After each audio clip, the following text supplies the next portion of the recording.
한마디로 하자면 개판? 내년에 불장일까? 저는 그렇진 않더라고요. 지금이랑 비슷한. 매매는 좀 안정이 될 수는 있는데 전세는 안정되지 않는다. 공약을 보면 다 뒤집어 버린다 그러잖아요. 그렇죠. 뒤집기 그냥 확 이거 그냥 확 이게. 근데 현실은 그게 쉽지 않습니다. 국토부 좀 보세요. 이런 거. 분양미식회 최신화입니다. 이제 2021년도 얼마 남지 않았는데요. 그래서 오늘은 다들 궁금해하시는 2022년 부동산 시장에 대해서 전망을 해보려고 합니다. 그래서 이제 김인만 부동산 경제연구소 소장님께서 나와주셨는데요. 안녕하세요. 안녕하세요. 기린만 부동산 경제연구소 대표 기린만입니다. 반갑습니다. 반갑습니다. 분양미식회가 몇 명? 1,600명? 네, 무려 1,600명 돌파했다라고 합니다. 오늘 방송을 계기로 3,000명 넘도록 노력하도록 하겠습니다. 3,000명 될 거예요. 네, 네. 그래서 올해 부동산 시장이 항상 연일 핫했잖아요. 그렇죠. 네, 그래서 좀 올해 2021년 부동산 시장을 좀 한마디로 정리를 해주신다면 어떻게 돌아보세요? 한마디로 하자면 개판? 좀 더 부드럽게 표현하자면 저는 그게 생각이 나요. 내가 어렸을 때 엄마 찾아 산말이라는 만화가 있었거든요. 알아요? 만화 영화? 아 몰라? 또 세대 차가 또 잃어버린 엄마를 찾아가면 엄마가 없어. 또 힘들게 고생해서 탁 만날 뻔하면은 못 만나. 너무 안타까웠거든요. 그래서 저는 올해 2021년 부동산 시장을 보면 정부는 노력을 많이 했어요. 현 정부 그렇죠? 이사 대책도 나오고 그렇죠. 상기 신도시도 네. 추가 신도시도 발표되고 공급 계획들 공공 복합 개발도 발표되고 그렇죠. 종부세도 올렸고 여러 가지 노력을 많이 했는데 집값이 잡힐 뻔하다가 안 잡히고 잡힐 뻔하다가 안 잡히고 기준금리도 2번 올리고 하다가 이제 4분기 넘어들었으면서 11월, 12월 되면서 이제 지표가 좀 안정적으로 나오고 있거든요. 2022년을 좀 기대해 봐야 될 것 같습니다. 좀 기대해보는. 네, 그래서 내년 부동산 시장에 대해서 많이들 궁금해 하시잖아요. 네네. 그래서 그런 질문들을 몇 개 이렇게 뽑아봤는데요. 와. 그래서 질문을 하나씩 적어놨는데. 하나씩? 네. 이제 소장님께서 랜덤으로 하나 뽑아주시면 이제 제가 읽어드릴 테니까 그 사이에 이제 답변을 생각해서 해주시면 됩니다. 와, 뭐야? 부동산 전문가마다 집값 전망이 달라요. 누굴 믿어야 하죠? 아무도 믿지 마세요. 누구를 믿겠습니까? 저도 믿지 마시고요. 너무 전문가들 말에 민감하게 일희일비하지 마시고 그냥 기준을 내가 잡되 전문가들이 무슨 말을 하는지 그 팩트 있잖아요. 팩트를 최대한 끄집어내서 가지고 온 다음에 나의 기준에 맞춰서 정리를 해서 판단을 하는 게 정답이다. 자, 상승을 바라보는 분들 입장에서 먼저 살펴보면 여러 가지 나름대로 논리적인 팩트는 있거든요. 첫째, 공급 물량이 부족하다. 두 번째, 저금리 유동성이 아직도 꺼지지 않았다. 여전히 남아있다. 두 번째. 세 번째, 투자 심리가 죽지 않았다. 이번에도 대선이 지나면 다시 또 상승으로 돌아설 것이다라는 의견이 있습니다. 그래서 한쪽은 그런 의견이 있고요. 자, 다른 쪽에서 보자면 이제 반대 의견. 꺾일 것이다. 네. 하락하겠다라는 의견을 보면 기준금리 인상 추이가 심상치 않습니다. 과도한 상승에 대한 피로가 최근에 집값이 너무 많이 올랐죠. 드디어 심리가 꺾인 게 아닐까. 물론 그렇게 생각하시는 분들이 꺾이면 막 이렇게 집값이 떨어져 가지고 막 폭락하는 것처럼 생각하는데 그럴 가능성은 없고요. 2022년에 폭락은 없습니다. 제가 네. 장담은 못 드리고 한 95%? 볼게요. 완전 정반대로. 불장일까? 막 이게 네. 뜨거울까? 막 오를까? 이걸 묻는 거죠. 올해도 사실 불장이었잖아요. 올해 불장이었죠. 2021년 불장이었는데 한 10월 넘어가면서 좀 꺾였거든요. 조금. 내년에 불장일까? 저는 그렇진 않다라고 봅니다. 그렇지 않다라고 보는 게 첫 번째, 기준금리가 일단 두 차례 올랐고 네. 한 번 오르는 건 뭐 오를 수 있는데 두 번 8월, 11월 올랐다는 얘기는 추세가 이제 상승 추이로 변경이 됐다는 거고요. 내년에도 제 생각에도 두 번 올릴 것 같아요. 그럼 1.5% 정도. 지금 대출 금리도 오르고 있잖아요. 네. 나 은행이 좀 괘씸해. 왜요? 기준금리 오르는 것보다 대출 금리를 더 올려가지고 더 빨리 오르잖아요. 더 빨리 올라가. 예금금리는 왜 그걸 안 올려주는 건데 짜증나게. 어떻게 됐든지 간에 네. 내년에 대출 금리 더 올라갈 것 같아요. 일단 굉장히 부담스럽고요. 아까 과도한 상승에 대한 피로감이 있었죠. 네. 대출 총량 규제가 이제 2021년에도 됐는데 2022년에는 본격적으로 시행이 되잖아요. 네. DSR 규제도 그렇고. 네. 이거 풀어주기 어렵습니다. 가계부채 때문에 실수요자들은 뭐 조금 풀어줄 수는 있을까? 그마저도 쉽지 않은 구매 능력이 굉장히 약화된 상황. 네. 대선 기대하는 분들이 굉장히 많거든요. 맞아요. 그 기다리는 분들, 반전을 꾀하는 분들이 희망이 이제 대선이거든요. 과거처럼 그냥 와, 네. 미쳐가지고 연끌하고 안 사면 불안해서 죽을 것 같고 막 그런 상황은 발생하지 않을 것 같다는 게 제 생각입니다.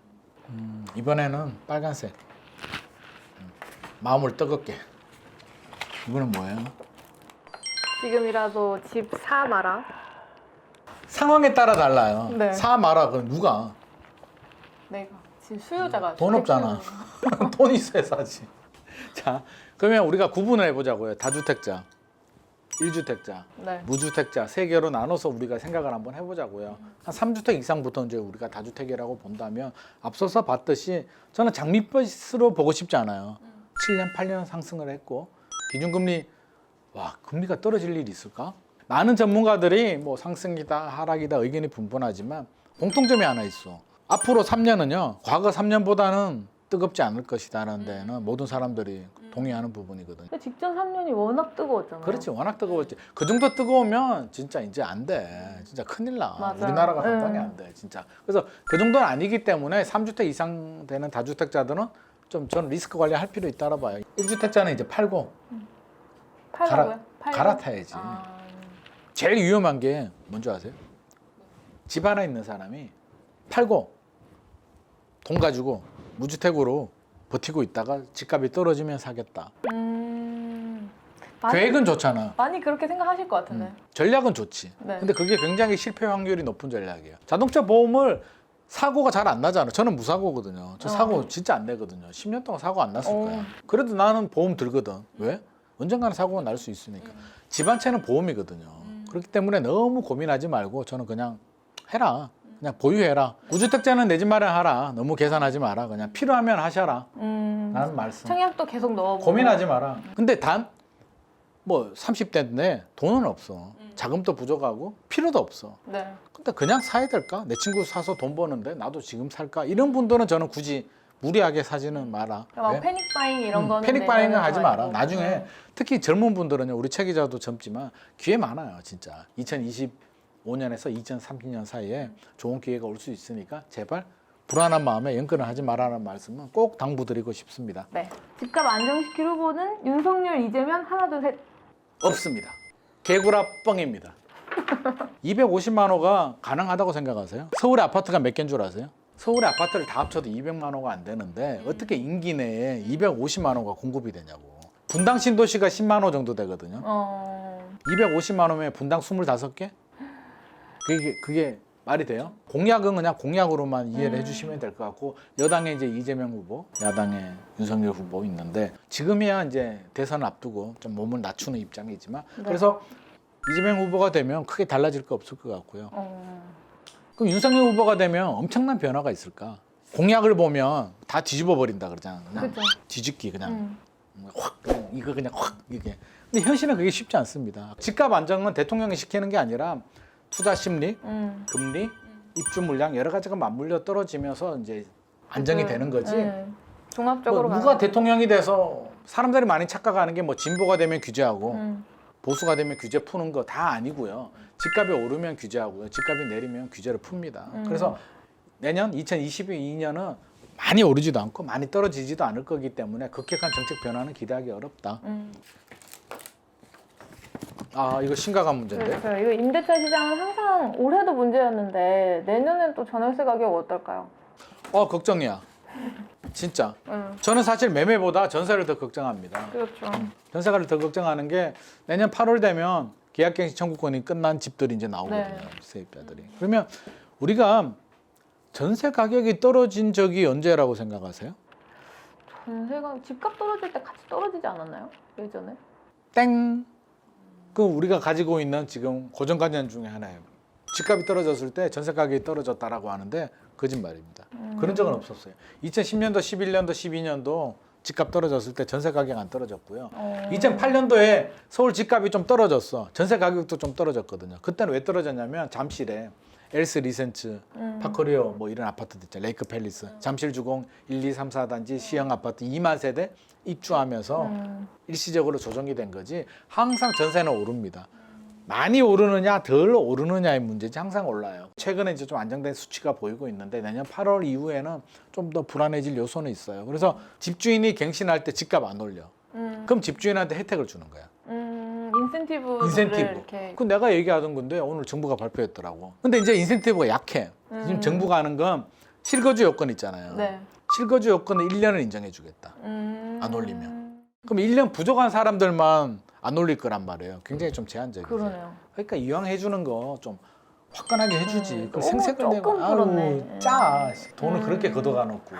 어떻게 해주면 효과가 있을까요? 나 같으면 안 올리잖아요. 안 올리는 기간만큼 종부세 합산 배제, 주택세에서 빼주는 거지. 차라리 세금 쪽으로. 그러면 좀 아무도 안 풀어줘야지. 올려. 계약갱신 청구 필요 없다니까. 제발 세입자님 내가 안 올릴 테니까 있어 주세요라고 한다고. 난 종부세 혜택이 더 많으니까. 얼마나 좋아. 괜찮죠. 국토부 좀 보세요. 이런 방송 좀. 내년 8월 이후에 네. 파격적인 인센티브가 나오지 않느나 저는 불안해지리라고 봅니다. 지금이랑 비슷한. 매매는 좀 안정이 될 수는 있는데 전세는 안정되지 않는다. 그리고 또 하나 변수가 있어요. 매매 시장이 안정되잖아요. 집값이 많이 안 오르잖아. 그럼 사람 심리가 참 간사해요. 그렇죠. 안 사. 안 사고. 막 지금 못 사서 난리였잖아. 연끌하고 2020년, 2021년. 신기하게도 사려는 사람들이 없어져. 신규로처럼. 다 전세로 가요. 수요가 매매 수요가 전세로 전환되면서 전세는 수요가 더 늘어나. 그래서 집값이 떨어졌을 때 오히려 전세는 더 올라요. 전세 가율은 더 올라간다고. 빌라 전세값도 너무 비싼데 차라리 빌라 전세 구하지 말고 사버릴까요? 노. 저 이거 반대입니다. 빌라 살 때는요. 이제 빌라도 최근에 많이 올랐고요. 이제 거래량도 좀 줄어들고 있는 추세인데 이제 오래된 빌라들, 대지 지분이 많고 서울에 가지고 있으면 뭐 좀 개발 가능성. 대지 지분이 많다는 얘기는 이제 개발했을 때 이제 감정 평가를 많이 받을 수 있다는 장점. 네. 그런 거는 괜찮은데 제가 반대하는 거는 신축 빌라들. 아. 뭐 신축 빌라들은 이제 깨끗하잖아요. 네. 그래서 거주하기는 좋은데 저는 개인적으로 신축 빌라는 좀 반대. 왜 대지 지분도 작고요.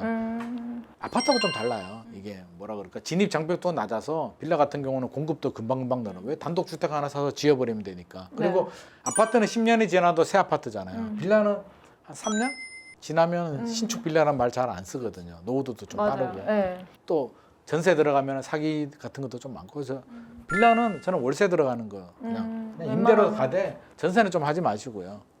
위험하니까. 사기 많아요. 그래서 다 사기는 아니고. 다 사긴 아니지만. 그러면 하면 이제 요령은 보증보험들 있잖아요. 네, 전세 보증보험 보증보험. 해가지고 보증보험 회사에서 가입시켜 주면 해도 괜찮은데 거기서 거절하는 전세는 안 들어가는 게 좋을 것 같습니다. 그래서 오늘 이렇게 질문을 다 뽑아가지고 얘기를 해봤는데 사실 이게 다 나갈 수 있을지 모르겠어요. 만약에 질문이 좀 빠지면 제가 뭐 기사라든지 영상 설명에다가 이제 다 안 돼. 붙여드리도록 하고요. 다 해줘, 다 해줘. 다 해달라고 나는. 어쨌든 오늘 아주 솔직하고 가감없는 그 내년 전망을 들어봤고요. 내년에도 이제 저희 분양미식회가 더 알찬 정보로 돌아오겠습니다. 오늘 영상이 유익하셨다면 구독, 좋아요, 알림 설정 꼭 안 부탁드립니다. 안녕. 해주면 안 돼요. 꼭 해줘야 돼. 꼭.